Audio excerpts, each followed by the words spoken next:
नमस्कार मित्रों, धर्म मीमांसा में आप सबका स्वागत है। कृष्णाय वासुदेवाय हरे परमात्मने प्रणतक्लेशनाशाय गोविंदाय नमो नमः। वसुदेव सुतं देवं कंसचाणूरमर्दनम देवकी परमानंदम कृष्णं वंदे जगद्गुरुम। मित्रों, आज का विषय जैसा आप लोग देख रहे होंगे वो है कि जो हमारी लोकतंत्र की व्यवस्था बनाई है हमारे पूर्वजों ने, जिन्होंने भारत में अवैध रूप से छल बल से आकर आधे भारत में सत्ता पर आंशिक नियंत्रण पाने वाले बाहरी अजनबी घुसपैठियों को भगाकर और उनसे विभिन्न शर्तों के अंतर्गत समझौता करके ट्रांसफर ऑफ पावर पाने की प्रक्रिया में जो सत्ता प्राप्त की है वह हमारे पूर्वजों की उस समय की बुद्धि के अनुसार बड़ी सुंदर लोकतांत्रिक व्यवस्था रची गई। अब इस लोकतांत्रिक व्यवस्था का सबसे बड़ा सौंदर्य ये है कि जहां दूसरे अनेक देशों के संविधान में ये कहा गया है कि हम अपने किसी संप्रदाय विशेष जैसे क्रिश्चियनिटी के गॉड या मोहम्मदन पंथ के अल्लाह आदि की शपथ लेकर उनकी निष्ठा के अनुसार संविधान बनाया गया है, अथवा जहां कम्युनिस्ट देशों में कम्युनिस्ट आइडियोलॉजी के लिए संविधान बनाया गया है, मुस्लिम देशों में कुरान के पालन के लिए संविधान बनाया गया है, क्रिश्चियन देशों में क्रिश्चियनिटी के पालन के लिए संविधान बनाया गया है। तो जो गैर क्रिश्चियन लोगों को सीमित अधिकार देता है क्रिश्चियन नेशन स्टेट, और गैर मुस्लिम देशों को सीमित अधिकार देता है मुस्लिम नेशन स्टेट, और गैर कम्युनिस्टों को लगभग कोई अधिकार नहीं देता कम्युनिस्ट नेशन स्टेट। वहीं भारत का जो नेशन स्टेट है उसने जो संविधान बनाया उसमें we the people of India, हम भारत के लोग, इन्हीं को संपूर्ण सत्ता का स्रोत और व्यवस्था की प्रेरणा बताया गया है। तो इस रूप में ये सच्चे अर्थों में एक लोकतांत्रिक व्यवस्था है। तो ये बहुत बड़ी व्यवस्था है जहां कहा गया है कि सत्ता का वास्तविक स्रोत लोग हैं, भारत के लोग, भारत के जनगण। तो ये इस अर्थ में लोकतांत्रिक व्यवस्था है, और इसकी जो संस्थाएं बनी वो इसी लोकतांत्रिक व्यवस्था के परिपालन के लिए बनी। कौन कौन सी व्यवस्थाएं बनी, उसका एक ढांचा तो ब्रिटिश शासन ने जो बना दिया था उसी की नकल से इस भारत में की गई। हालांकि ब्रिटिश भारत लगभग आधे भारत में और बहुत सीमित रूप में उन संस्थाओं को चला रहा था, लेकिन उन्हीं संस्थाओं को पूरे भारत में और पूरी शक्ति के साथ एनफोर्स कर दिया गया, लागू कर दिया गया। तो विधायिका यानी लेजिस्लेचर, कार्यपालिका यानी ब्यूरोक्रेसी या एडमिनिस्ट्रेशन, पूरा एग्जीक्यूटिव, असल में कहेंगे कार्यपालिका को एग्जीक्यूटिव बॉडी, जिसमें ब्यूरोक्रेसी मातहत है कार्यपालिका के हेड्स के, और कार्यपालिका के हेड्स वो हैं जो जनप्रतिनिधि के रूप में चुने जाते हैं प्रदेश और देश में। तो इस प्रकार जो कार्यपालिका है वो मिश्रित है, एक ब्यूरोक्रेटिक सेटअप है, लेकिन इसके हेड, हर विभाग के हेड जनप्रतिनिधि होते हैं जो मंत्री कहलाते हैं, और संपूर्ण प्रशासन तंत्र के हेड प्रदेश में मुख्यमंत्री और केंद्र में प्रधानमंत्री होते हैं।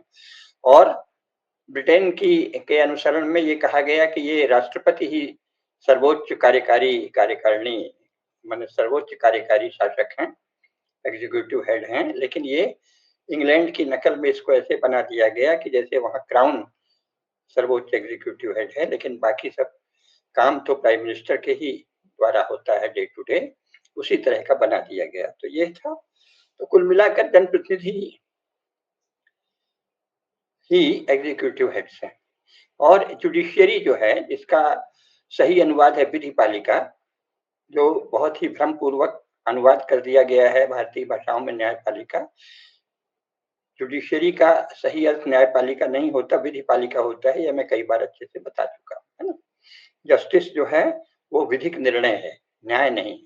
न्याय वो है जो धर्म की स्थापना करे, और जैसी अंग्रेजों की परंपरा थी कि अपनी हर बात को, जो कि वस्तुतः प्रोटेस्टेंट चर्च और प्रोटेस्टेंट क्रिश्चियनिटी से प्रेरित थी, उसको भारतीय दिखाने के लिए वो संस्कृत का कोई एक श्लोक सामने रख दिया करते थे पंडितों से पूछ पाछ के। तो उसी तरह हमारे यहाँ भी सर्वोच्च न्यायालय में घोषणा की गई, यतो धर्मस् ततो जया, जहां धर्म है वहीं जय है। लेकिन ये एक शोभाजनक वाक्य है, क्योंकि सर्वोच्च न्यायालय में धर्म की कोई भी मान्यता नहीं है, कोई धारणा नहीं है। धर्म को वो मानते ही नहीं, वो रिलीजन को मानते हैं। रिलीजन और मजहब अलग है, धर्म अलग है, ये हम आपको कई बार बता चुके हैं। और जो आधुनिक अंग्रेजी शब्दकोश है, जैसे न्यू ऑक्सफोर्ड इंग्लिश डिक्शनरी में हमने बताया ही है आपको कई बार कि रिलीजन शब्द की अलग एंट्री है, धर्म की अलग। तो जो हमारे माननीय हाई कोर्ट और सुप्रीम कोर्ट है, वो रिलीजन को मानते हैं, धर्म को नहीं। और धर्म पर कोई श्रद्धा ही नहीं है हाई कोर्ट और सुप्रीम कोर्ट की, इसलिए ये घोष के यतो धर्मस् ततो जयः व्यर्थ है ना। क्योंकि आज तक धर्म की कोई भी परिभाषा माननीय संसद ने नहीं की, सनातन धर्म के शास्त्रों को माननीय संसद ने कोई विधिक मान्यता नहीं दी है, और हमारे हाई कोर्ट और सुप्रीम कोर्ट ने भी सनातन धर्म के शास्त्रों को विधिक मान्यता नहीं दी है। तो यतो धर्मस् ततो जयः बहुसंख्यक हिंदुओं को या तो भ्रमित करने के लिए या बहलाने के लिए लिखा गया एक घोष वाक्य है, क्योंकि उसमें न तो भारत की संसद की श्रद्धा है धर्म में, और न ही भारत के हाई कोर्ट और सुप्रीम कोर्ट की श्रद्धा है धर्म में। शोभाजनक एक वाक्य है, तो ये जान लीजिए। लेकिन तब भी ये तीनों व्यवस्थाएं जो बनाई गई थी, जुडिशियरी, लेजिस्लेचर और एग्जीक्यूटिव, वो बनाई तो लोकतांत्रिक व्यवस्था के अनुरूप ही। तो ये लोकतांत्रिक व्यवस्था के लिए बनाई गई तीन महान संस्थाएं, तीन बड़ी संस्थाएं, तीन बृहद संस्थाएं, तीन मुख्य संस्थाएं हैं, लेजिस्लेचर, एग्जीक्यूटिव और जुडिशियरी।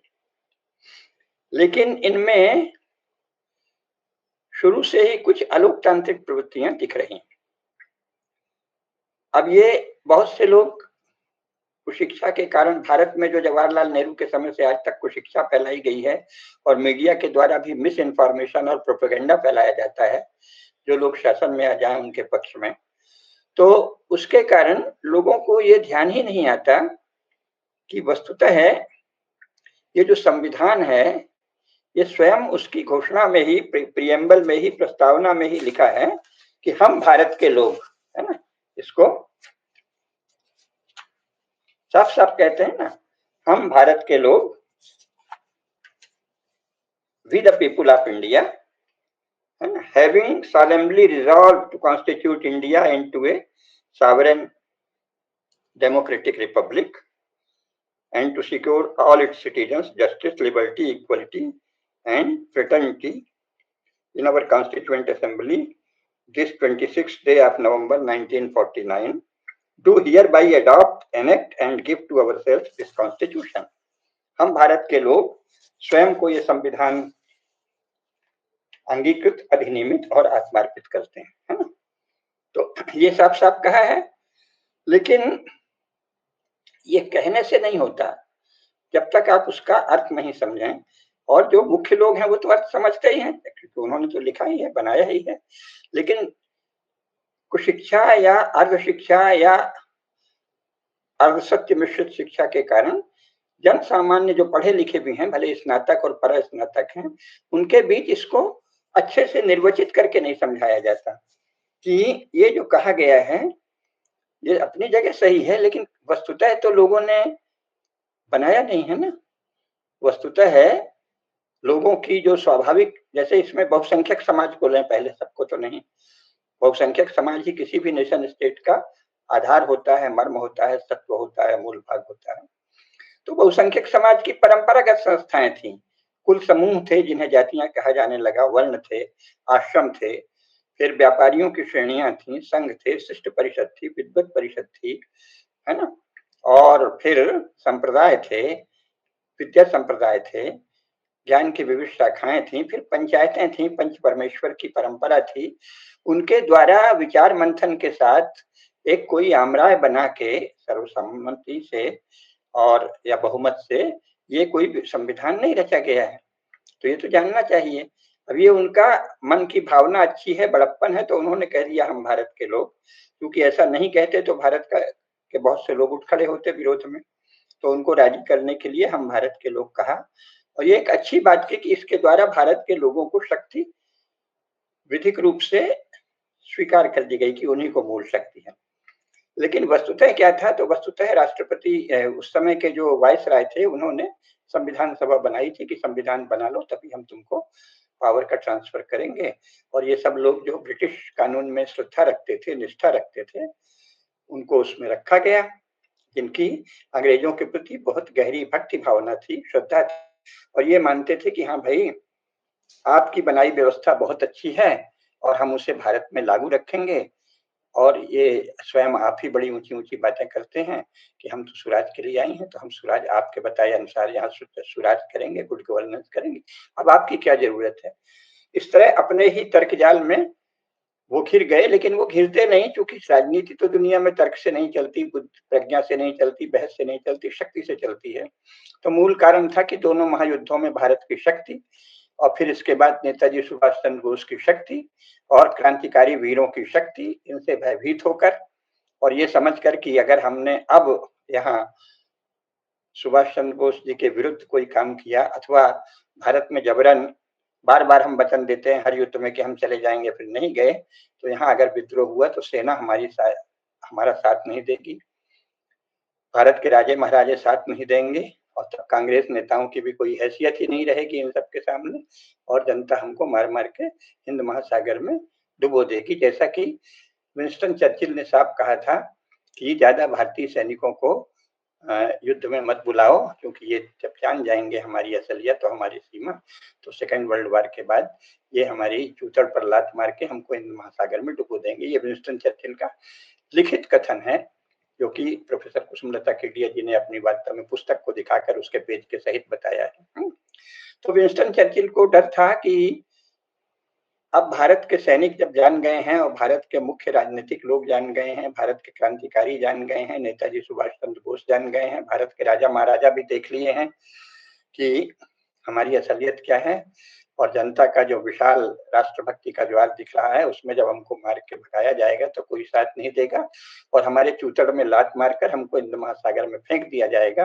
तो अपने शिष्यों को, अपने विचार को मानने वालों को, अपनी व्यवस्था को मानने वालों को, अपने एंग्लो क्रिश्चियन कानून को मानने वालों को सत्ता देकर जाने में ही भलाई है। तो उन्होंने ट्रांसफर ऑफ पावर किया। तो संविधान सभा में जो लोग लिए गए, उन्होंने संविधान बनाया। संविधान सभा में जो लोग लिए गए, उनमें बहुत से राष्ट्रभक्त भी थे और उसमें बहुत से ब्रिटिश भक्त भी थे, और जो राष्ट्रभक्त भी थे वो राष्ट्रभक्तों की ऐसी धारा थी जो ब्रिटिश शासन के प्रति निष्ठा और श्रद्धा रखती थी। जैसे गांधी जी को संविधान सभा में तो नहीं लिया, लेकिन गांधी जी ब्रिटिश शासन के प्रति अत्यंत निष्ठावान और आज्ञाकारी प्रजा थे जीवन भर, सिर्फ उनके गलत कानूनों का विरोध करते थे। वैसे वो ब्रिटिश शासन की निष्ठावान प्रजा थे। और जवाहरलाल नेहरू थे जो केवल ब्रिटिश सिस्टम को ही सर्वश्रेष्ठ मानते थे संपूर्ण मानवता के लिए। तो संपूर्ण मानवता तो एक अलंकार है, एक अतिशयोक्ति है, मुख्य बात है कि हम भारत के लिए इसी को श्रेष्ठ मानते हैं।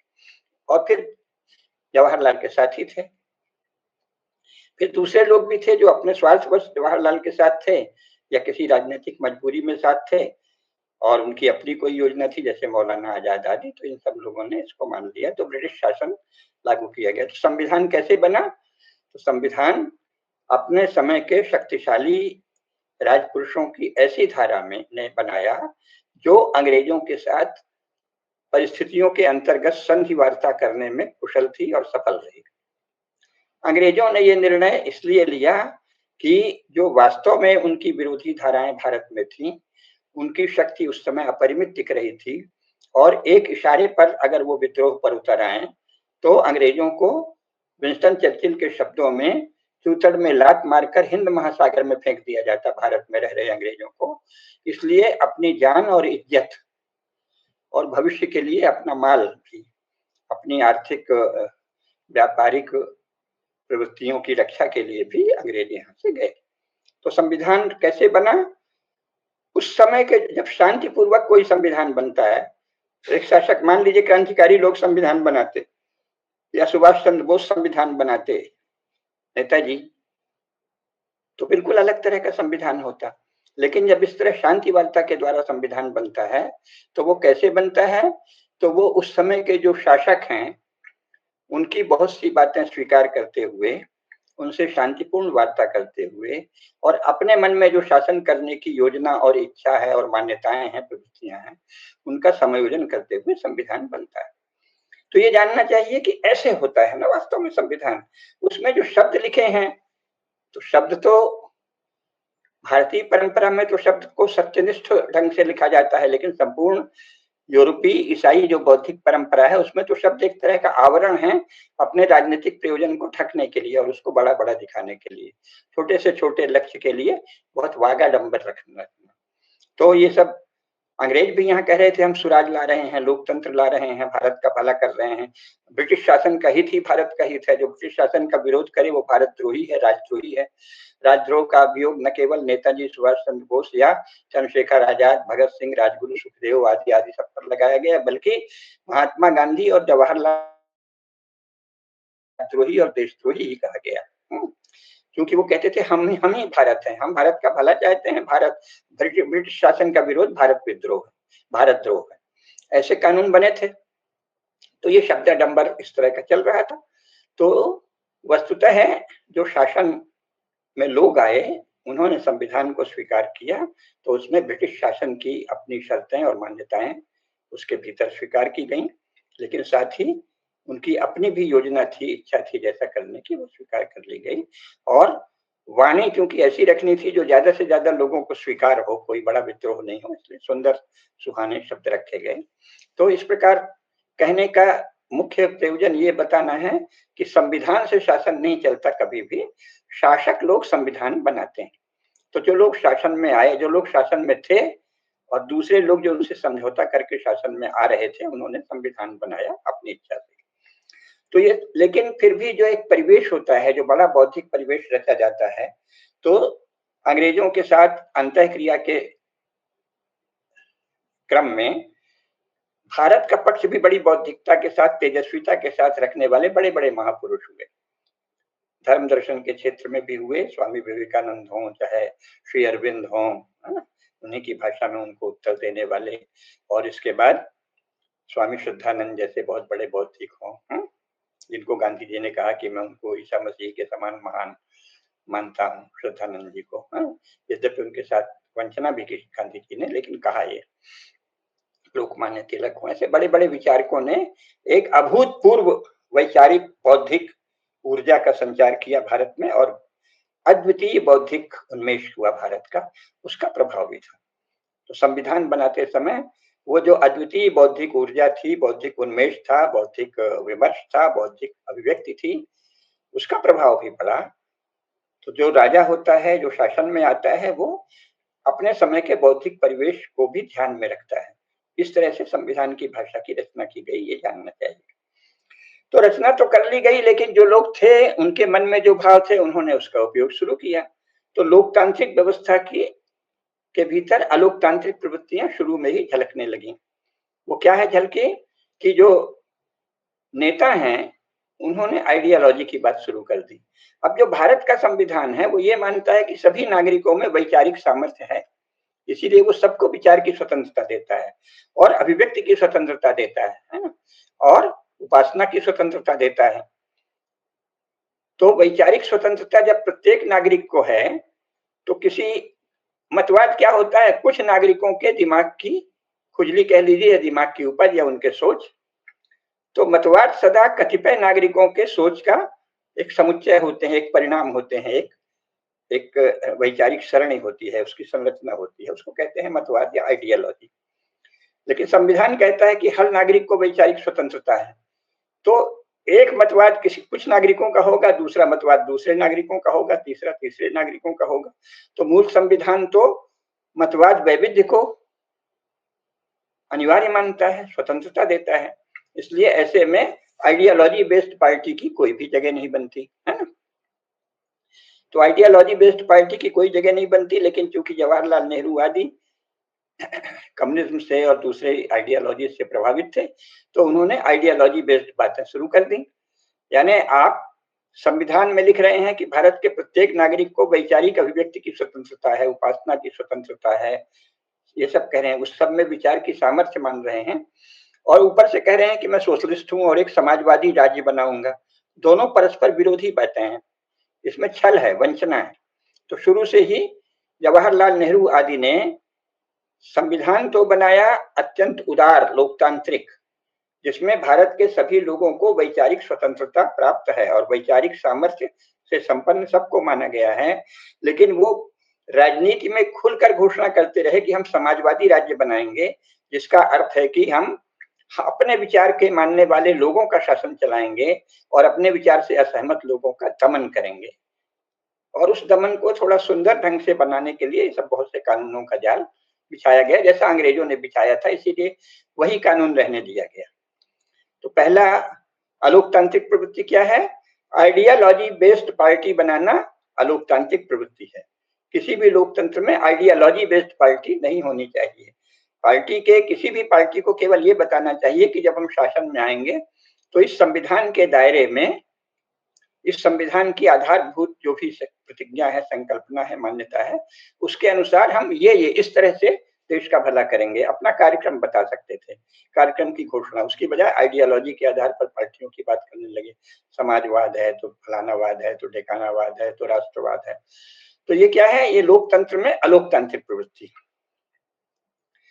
ये शुरू हो गई। दूसरी ये है कि जो चुनाव की प्रक्रिया है वो पीपुल्स रिप्रेजेंटेटिव एक्ट है ना, जनप्रतिनिधित्व अधिनियम के अंतर्गत होती है, जिसका अर्थ है कि आप अपने क्षेत्र की जनता की भावनाओं, आकांक्षाओं, मान्यताओं और परंपराओं के अनुसार कानून बनाने में भूमिका निभाएंगे।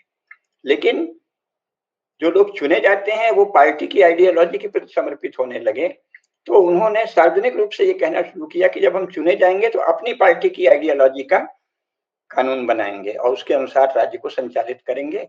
हमारी पार्टी की आइडियोलॉजी के को जो लोग मानते होंगे उनके पक्ष में राजकीय निर्णय लेंगे और जो हमको नहीं मानते उनके विरोध में राजकीय निर्णय लेंगे। ये आइडियोलॉजी बेस्ड पार्टी का अर्थ ही होता है।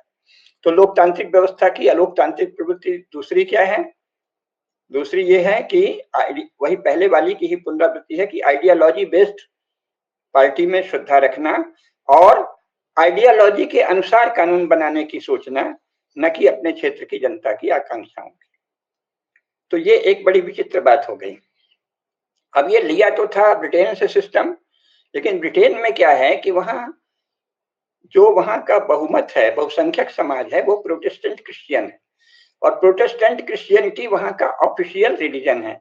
और जो वहां का क्राउन है, यानी जो राष्ट्रपति समझ लीजिए भारत का राष्ट्राध्यक्ष है, चाहे वो किंग हो या क्वीन, वो प्रोटेस्टेंट चर्च के भी संरक्षक होते हैं और संपूर्ण शासन क्राउन के नाम से चलता है। तो यहाँ नकल की गई उसी की कि राष्ट्रपति के नाम से शासन चलेगा और प्रदेश में राज्यपाल के नाम से शासन चलेगा। लेकिन वहां तो समाज को एक करने वाली बात यह है कि प्रोटेस्टेंट चर्च का संरक्षक राष्ट्र क्राउन है। भारत में हिंदू धर्म का संरक्षक राष्ट्रपति नहीं है। तो इसमें सारा विसंगत ये हो गई कि देखने को नकल की गई इंग्लैंड की कि जहां क्राउन के नाम से शासन चलेगा, लेकिन वस्तुतः यहाँ ऐसे राष्ट्रपति के नाम से शासन चलता है जिनकी बहुसंख्यकों के धर्म में श्रद्धा अनिवार्य नहीं है। इसलिए यहाँ मुस्लिम भी राष्ट्रपति हो गए, क्रिश्चियन भी राष्ट्रपति हो जाएंगे कल को। तो ये तो इंग्लैंड का नितांत विरोधी है। इंग्लैंड में कोई हिंदू किंग नहीं हो सकता, कोई हिंदू क्वीन नहीं हो सकते, है ना। तो भारत में मुस्लिम राष्ट्रपति का होना लोकतंत्र की हत्या है। लोकतंत्र की जो मूल धारणा है उसकी हत्या है। लोकतंत्र की जो ब्रिटिश धारणा है जिससे इससे प्रेरित है, क्योंकि न तो संयुक्त राज्य अमेरिका में और न ही इंग्लैंड में कोई हिंदू या कोई मुस्लिम क्राउन किंग या क्राउन या प्रेसिडेंट नहीं हो सकता। आपने भारत में मुस्लिम राष्ट्रपति बना दिया। तो ये क्या है? लोकतंत्र की व्यवस्था में अलोकतांत्रिक प्रवृत्ति कि आपने बहुसंख्यकों के धर्म का संरक्षक राष्ट्रपति को, राष्ट्र के अध्यक्ष को नहीं बनाया।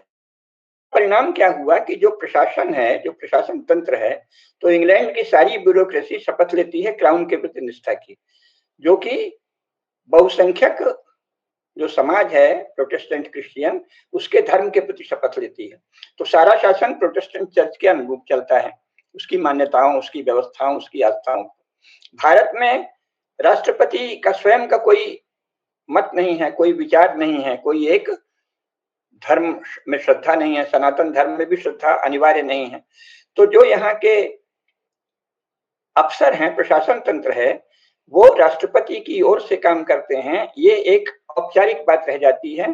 अंत में वो अपनी अपनी प्रेरणा से काम करते हैं। तो बहुत से अफसर चर्च ऑफ इंग्लैंड के सदस्य हैं, बहुत से अफसर चर्च ऑफ स्कॉटलैंड के सदस्य हैं, बहुत से अफसर चर्च ऑफ अमेरिका के सदस्य हैं, तरह तरह के चर्चों के सदस्य हैं। तो वो उसी निष्ठा से काम करते हैं, सिवाय कानूनी औपचारिकता, कागजी खाना पूरी ऐसे करते हैं कि हम एकदम कागज में ठीक दिखें, लेकिन उनके भीतर की निष्ठा क्या होती है? Church of England, church of Scotland, church of America, church of कोई भी और हो सकता है, जर्मनी। इसी प्रकार जो मुस्लिम हैं, उनकी निष्ठा इस्लाम के प्रति होती है, हिंदू धर्म के प्रति नहीं होती, सनातन धर्म के प्रति नहीं होती, भारत राष्ट्र के सनातन परंपराओं और नियमों के प्रति भी नहीं होती। तो ये आपने एक अराजकता ला दी। तो ये लोकतंत्र की व्यवस्था में ब्यूरोक्रेसी के लेवल पर भी अलोकतांत्रिक व्यवस्था हो गई कि ये जैसा सब लोकतंत्र में होता है कि जो लोकतंत्र में मुख्य समाज है, बहुसंख्यक समाज है, उसके धर्म के प्रति समर्पण और श्रद्धा कार्यपालिका का धर्म है, कर्तव्य है, अनिवार्य है। भारत में सनातन धर्म के प्रति भारतीय कार्यपालिका का कोई कर्तव्य नहीं। तो वो क्या है? कागजी खाना पूरी है। हाँ साहब, ये रूल्स बने हैं, ये नियम बने हैं। अरे भाई, रूल्स नियम तो बहुत छोटी चीज है। मूल चीज होती है कि मूल श्रद्धा आपकी कहाँ है।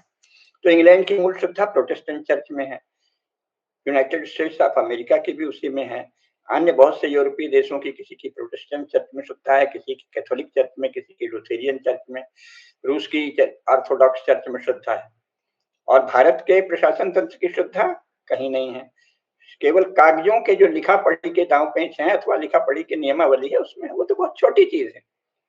मूल चीज है सनातन धर्म अथवा इस्लाम अथवा कैथोलिक चर्च अथवा Protestant church, Lutheran church, Orthodox, किसके प्रति आपकी श्रद्धा है। तो भारत के प्रशासन तंत्र की श्रद्धा बहुसंख्यकों के सनातन धर्म में नहीं है। तो ये लोकतांत्रिक व्यवस्था की अलोकतांत्रिक प्रवृत्ति हो गई। और भारत के राजनेता जो विधायिका में जाते हैं, वो सनातन धर्म शास्त्रों में प्रतिपादित सनातन धर्म के नियमों और परंपराओं के अनुरूप कानून नहीं बनाते।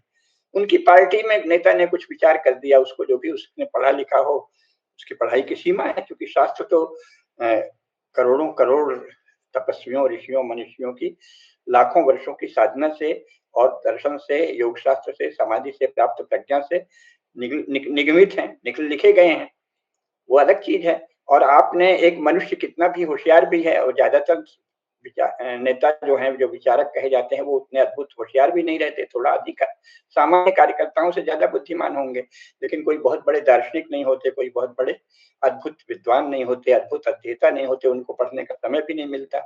तो उन्होंने जो सोच लिया वो विचारक कहला गए, थिंकर हो गए। और थिंकर के थॉट के अनुसार पार्टी काम करेगी और नियम बनाएगी। तो कानून कैसे बनेंगे? जो नेताजी ने, विचारक नेता जो है, पार्टी का आइडियालॉग है, उसके दिमाग में जो एक ढांचा आया उसके अनुसार बनेगा। तो ये क्या है? अलोकतंत्र हो गया ना। बहुसंख्यकों के धर्मशास्त्रों के अनुसार या तो कानून बने, या सनातन सार्वभौम मानव मूल्यों के अनुसार कानून बने। ये तो हुआ लोकतंत्र। और आपने अपनी कोई पार्टी का एक समूह है जिसमें 1000, 2000, 5000, 10,000 या 10 लाख लोग हैं, वो सब के सब किसी एक नेताजी को बहुत बड़ा विचारक मानते हैं। उन विचारक के विचारों के प्रति समर्पित होकर कानून बनाना, ये अलोकतांत्रिक प्रवृत्ति है। तो यही चल रहा है भारत में। जवाहरलाल ने अपने मन से कानून बनाए, जिधर उनको झोंक आया। फिर बाद में बाकी लोगों में तो उतनी शक्ति ही नहीं थी, तो जो तरह तरह के दबाव पड़े वैसे कानून बनाए, और हमारी पार्टी को लाभ हो और राजाओं की हम संपत्ति छीन लें, उनका प्रिवी पर्स भी लूट लें, ये भी भंग कर दें, सारी संधियां तोड़ दें, इसमें कानून बनाए हैं। धनियों का धन छीन लें तो धनियों को गाली देने की एक आदत बनाई, और जो हमारा गुलाम आदमी हो उसको बड़ा धनी बना दें। ये चला समाजवादी दौर में। इसके बाद अब वर्तमान में 2014 से एक राष्ट्रीय विचारों वाला शासन है, लेकिन वो भी सनातन धर्म के शास्त्रों को तो मान्यता नहीं देता। तो अपने उनके जो विचारक हैं, जो भी, उसमें भी वो कोई गुरु जी के विचार को तो ज्यादा मानते पढ़ते नहीं है। डॉक्टर हेडगेवार के विचार में बहुत व्यवस्थित क्रमबद्ध भी नहीं है। और इसके बाद सब लोग अच्छे राष्ट्रभक्त सज्जन लोग हैं, लेकिन उन्होंने राजनीति के क्षेत्र में केवल दीनदयाल जी उपाध्याय ने 4 भाषण दिए बहुत महत्वपूर्ण, लेकिन उसके अनुसार कोई व्यवस्थित संहिताबद्ध कोई राजनीति शास्त्र नहीं लिखा गया है, तो वो अपने ढंग से करते हैं। तो इस प्रकार अपने किसी एक छोटे से समूह के या बड़े समूह के भी विचारक के अनुसार कानून बनाना, बहुसंख्यकों के शास्त्र और धर्मशास्त्र के अनुसार कानून न बनाना, ये लोकतांत्रिक व्यवस्था में अलोकतांत्रिक प्रवृत्ति है। तो नेताओं की यानी विधायिका में गए लोगों की अलोकतांत्रिक प्रवृत्ति हमने बताई, और कार्यपालिका में अफसरों की अलोकतांत्रिक प्रवृत्ति कि वो तो बिल्कुल ही स्वतंत्र हो गए, क्योंकि वो ढांचा तो लिया है इंग्लैंड का, जहां कार्यपालिका प्रोटेस्टेंट चर्च के प्रति समर्पित है। उसमें कोई हिंदू ही अफसर बने, लेकिन उसको काम वही करना पड़ेगा जो प्रोटेस्टेंट चर्च के नियम के अनुसार है, मर्यादा के अनुसार है, क्योंकि कानून उसी के अनुसार बना है। और भारत में क्या है? तो भारत में अफसर को केवल कागजी खाना पूरी ठीक से करना, कुशलता से, और अपनी अपनी अलग अलग श्रद्धा पाले रहना। जो मुसलमान है वो मोहम्मद पंथ के प्रति श्रद्धा रखेगा, जो क्रिश्चियन है वो church of England, church of Scotland, church of America, church of Spain, church of France, church of Germany के प्रति श्रद्धा रखेगा।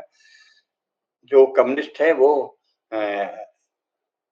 चीन का चेयरमैन, हमारा चेयरमैन, या लेनिन, स्टालिन, माओ जेडोंग आदि आदि के प्रति श्रद्धा रखेगा। तो अराजकता है। तो प्रशासन में अराजकता और राजनीति में अराजकता, वैचारिक रूप से और आस्था के स्तर पर, मान्यताओं के स्तर पर, परंपरा के स्तर पर पूर्ण अलोकतांत्रिक प्रवृत्ति। अब जुडिशियरी है, जुडिशियरी के सब बहुत स्पष्ट निर्णय दिए गए हैं कि भाई वो जो संविधान बना है मूल रूप में, और समय समय पर संसद जैसे संविधान बनाते जाए, जैसे कानून बनाते जाए, उसके प्रकाश में निर्णय दे। और कभी किसी कानून को लेकर अगर राज्य और केंद्र में कोई टकराव हो, या एक राज्य और दूसरे राज्य में कोई टकराव हो, उसके विषय में संविधान के दायरे में और संसद के द्वारा पारित कानूनों के प्रकाश में निर्णय दे। अब उसमें एक अनुच्छेद 142 आ गया। उस अनुच्छेद 142 में भी ऐसी कोई बात नहीं है कि जैसा हमारे माननीय उपराष्ट्रपति महोदय ने कहा है, वो बहुत बड़े विद्वान हैं और बहुत सोच समझ कर कहा है, लेकिन सच्चाई ये है कि वो एक तरह से अपहरण कर लिया गया है उस कानून के प्रावधान का। मूल रूप में वो जो कानून है वो ऐसा कुछ नहीं है, उसमें अलोकतांत्रिक कुछ नहीं, क्योंकि जो आर्टिकल 142 अनुच्छेद 142 है वो क्या कहता है? Enforcement of decree and orders of Supreme Court and orders as to discovery etcetera. उच्चतम न्यायालय की डिग्रियों और आदेशों का प्रवर्तन और प्रकटीकरण आदि के बारे में आदेश। इसमें क्या कहा है? The Supreme Court in the exercise of its jurisdiction may pass such decree or make such order as is necessary for doing complete justice in any case or matter before it, and any decree as passed or ordered to made shall be enforceable throughout the territory of India in such manner as may be prescribed by or under any law made by Parliament, and until provisions in that behalf is so made in such manner as the President may by order prescribe। चश्मे के कारण थोड़ा पढ़ने में दिक्कत हो रही। उच्चतम न्यायालय अपनी अधिकारिता का प्रयोग करते हुए ऐसी डिक्री पारित कर सकेगा या ऐसा आदेश कर सकेगा जो उसके समक्ष लंबित किसी वाद या विषय में पूर्ण न्याय करने के लिए आवश्यक है। और इस प्रकार पारित डिक्री या किया गया आदेश भारत के राज्य क्षेत्र में सर्वत्र ऐसी रीति से जो संसद द्वारा बनाई गई किसी विधि द्वारा या उसके अधीन विहित की जाए, और जब तक इस निमित्त इस प्रकार उपबंध नहीं किया जाता है तब तक ऐसी रीति से जो राष्ट्रपति आदेश द्वारा विहित करे प्रवर्तनीय होगा। तो इसमें स्पष्ट है कि संसद के द्वारा बनाई गई विधि और राष्ट्रपति आदेश के द्वारा विहित विधि से ही कोई भी कानून के अनुसार कोई आदेश जारी होगा या डिक्री होगी। ये नहीं है कि कुछ भी जज साहब को कुछ अचानक ख्याल आ जाए, विचार आ जाए तो वो निर्णय दे देंगे। ये नहीं हो सकता, ये अनुच्छेद 142 में कहीं भी नहीं है। ये ठीक है कि संसद द्वारा इस निमित्त बनाई गई किसी विधि के उपबंधों के अधीन रहते हुए उच्चतम न्यायालय को भारत के संपूर्ण राज्य क्षेत्र के बारे में किसी व्यक्ति को हाजिर कराने के, किन्हीं दस्तावेजों के प्रकटीकरण या पेश कराने के, अथवा अपने किसी क्या है अवमान का अन्वेषण करने या दंड देने के प्रयोजन के लिए कोई आदेश करने की समस्त और प्रत्येक शक्ति होगी। वो ठीक है, उनके पास बहुत शक्ति है, लेकिन सारी शक्तियां संसद के द्वारा पारित कानूनों के अंतर्गत और राष्ट्रपति के आदेश के अंतर्गत ही है। तो एक तो ये है, इसमें ऐसी कोई भी बात नहीं है जिसको ये माना जाए कि संसद के विरोध में उच्चतम न्यायालय कुछ कर सकता है, ऐसा कोई प्रावधान नहीं। वो केवल ये बता सकता है, कोई विसंगति हो तो दिखा सकता है, कोई ध्यान न गया हो माननीय संसद का तो उसका ध्यान आकर्षित कर सकता है, लेकिन संसद के द्वारा पारित किसी भी विधि को स्वयं रद्द करने की कोई सामर्थ्य उच्चतम न्यायालय में कहीं भी दी नहीं गई है, पहली बात। और दूसरी बात यह है कि राष्ट्रपति के आदेश के अंतर्गत ही जो चल रही हैं विधियां, उनके अंतर्गत ही उच्चतम न्यायालय का निर्णय लागू होगा। तो न तो राष्ट्रपति को कोई आदेश उच्चतम न्यायालय दे सकता, न राष्ट्रपति के आदेश से बाहर उच्चतम न्यायालय कभी भी जा सकता, यह स्पष्ट है। दूसरी बात इसमें यह है कि चूंकि हमारे माननीय राष्ट्रपति और माननीय प्रधानमंत्री गण भी इस विषय में बहुसंख्यकों के धर्म की रक्षा के लिए सचेत नहीं रहे हैं, तो धीरे धीरे उच्चतम न्यायालय के माननीय न्यायाधीशों में से कुछ में ऐसी प्रवृत्ति आ गई है कि उन्होंने सोचा कि बहुसंख्यकों की तो कोई करता धरता नहीं है, कोई लेन देने वाला नहीं है, सरकार भी बहुसंख्यकों को कुछ मानती नहीं है, गुनती नहीं है, तो हम अल्पसंख्यकों की बढ़ चढ़कर रक्षा करें, ऐसी रक्षा करें जो भले अल्पसंख्यक भारत के बहुसंख्यकों की मान्यताओं, आस्थाओं, परंपराओं और जीवन शैली पर प्रहार करते हों, तब भी हम उसकी रक्षा करेंगे। और ऐसा करते हुए अपने आप को मोहम्मद पंथी कहने वाले या क्रिश्चियन कहने वाले या कम्युनिस्ट कहने वाले बहुत से उग्र समूहों की रक्षा, उग्रवादी समूहों की रक्षा उच्चतम न्यायालय ने की है, जो कि एक प्रकार से लोकतंत्र के नाश की दिशा में निर्णायक कदम। तो इस प्रकार जुडिशरी ने भी शीर्ष स्तर पर लोकतंत्र की व्यवस्था होते हुए भी बहुत सी अलोकतांत्रिक प्रवृत्तियों का प्रदर्शन माननीय कतिपय न्यायाधीशों ने किया है। तो उसका कारण क्या है? उसका कारण यह है कि सारे संसार में कोई भी व्यवस्था जो होती है उसके विषय में अंतिम निर्णय तो उसके शीर्ष बुद्धि संपन्न, बौद्धिक रूप से विशिष्ट मान्य लोग ही लेते हैं। भारतीय पदावली में उसे ही ब्राह्मण कहते रहे हैं।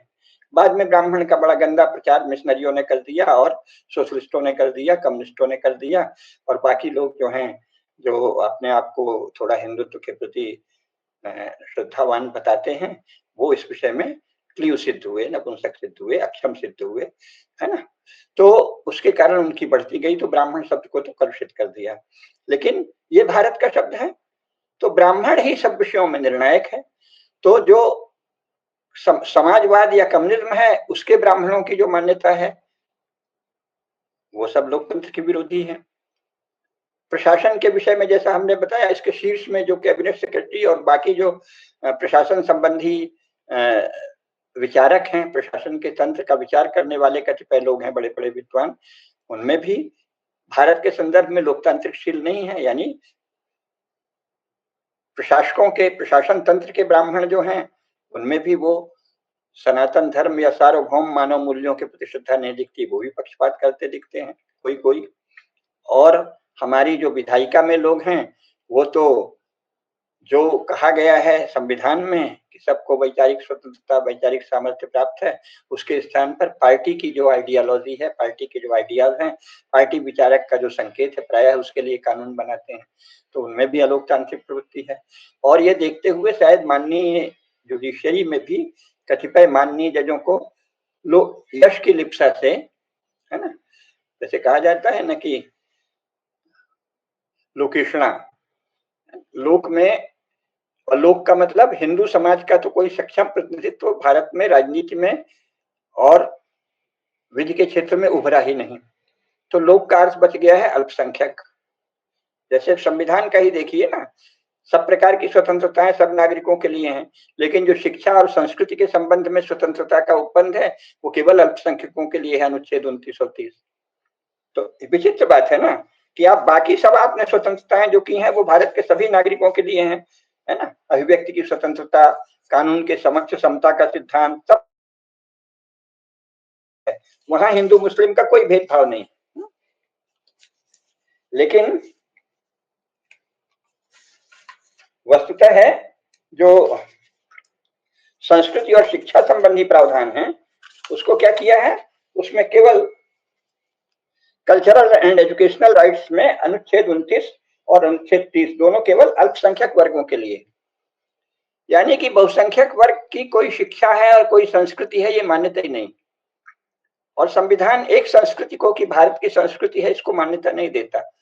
संविधान में कहा है कि अल्पसंख्यकों की अलग अलग संस्कृतियां हैं, भाषाई अल्पसंख्यक और अन्य आस्था संबंधी अल्पसंख्यक, उन सब की अपनी संस्कृतियां हैं। उनकी संस्कृति की रक्षा के लिए भारत सरकार संसाधन सुलभ कराएगी, उनको अवसर देगी कि आप सरकारी खजाने से पैसा लेके अपनी अपनी संस्कृतियों का प्रसार करो। अनुच्छेद 29 और अनुच्छेद 30 ये कहता है।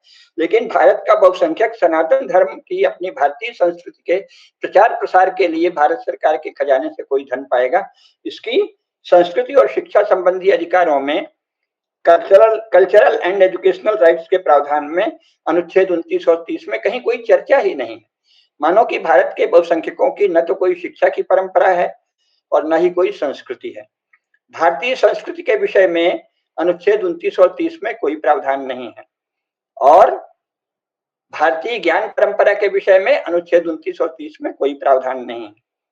तो विचित्र बात है ना, बाकी सब अधिकार सबके लिए हैं जिसमें हिंदू भी शामिल है, लेकिन संस्कृति और शिक्षा संबंधी अधिकार केवल अल्पसंख्यकों के लिए है, हिंदुओं के अधिकार उसमें अनुपस्थित हैं।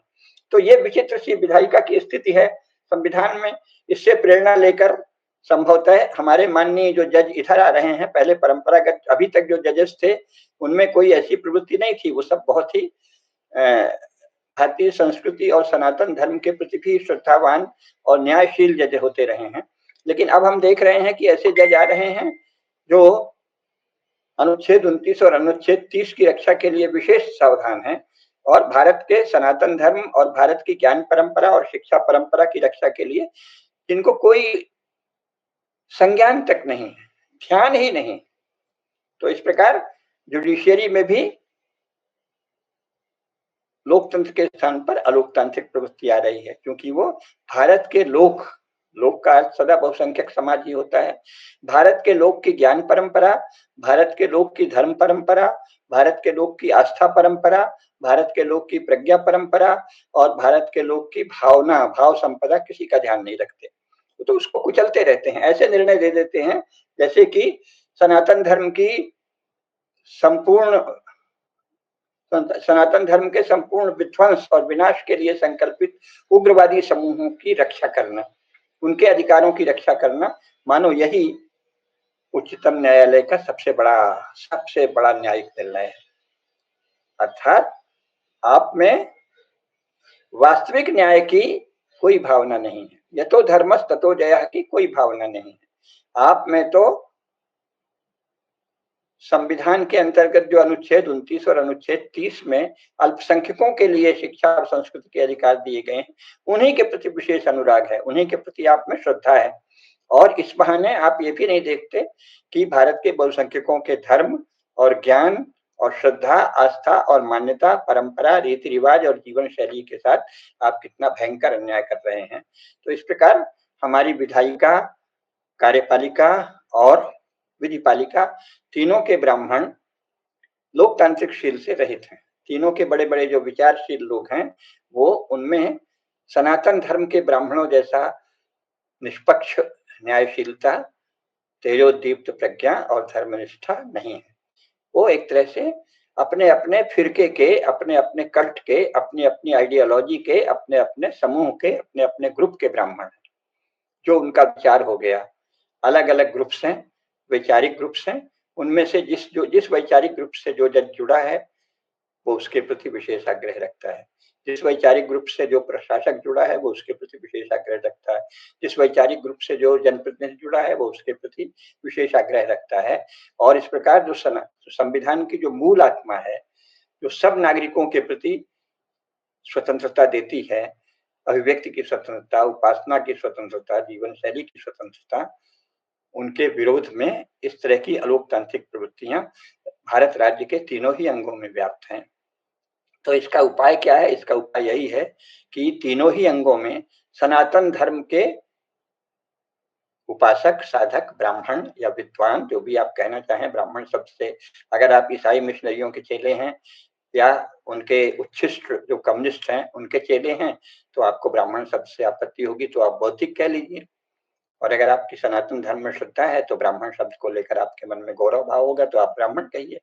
लेकिन विधायिका, कार्यपालिका और विधिपालिका तीनों के ब्राह्मण या तीनों के सर्वश्रेष्ठ बौद्धिक लोकतांत्रिक शील से रहित हो जाते हैं तो इससे बहुत दुख होता है, बहुत अराजकता फैलती है।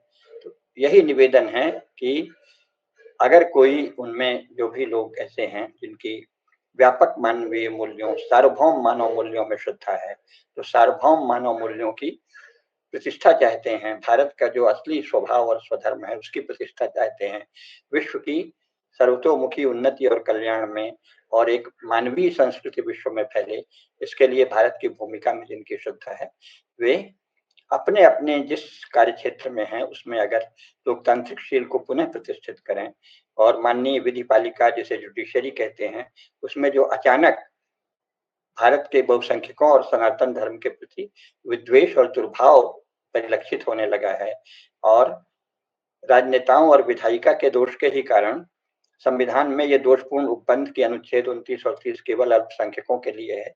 इसके प्रभाव के कारण भारत की जुडिशरी में भी केवल अल्पसंख्यकों के अधिकारों की रक्षा की विशेष चिंता हो गई है और उस चिंता के क्रम में बहुसंख्यकों के अधिकारों को किस तरह रौंदा जा रहा है, किस तरह कुचला जा रहा है, किस तरह उपेक्षित किया जा रहा है, इसकी कोई चिंता नहीं है। तो ये बहुत बड़ा अधर्म है। हम तो भगवान से प्रार्थना ही कर सकते हैं कि सब में धर्म की भावना का उदय हो, सार्वभौम मानव धर्म और सार्वभौम मानव मूल्यों के प्रति श्रद्धा जगे, लोकतांत्रिक शील का सच्चा प्रमाण तभी होगा। इतना ही कहना है। धर्म की जय हो, अधर्म का नाश हो, प्राणियों में सद्भावना हो, विश्व का कल्याण हो। नमः पार्वती पतये, हर हर महादेव।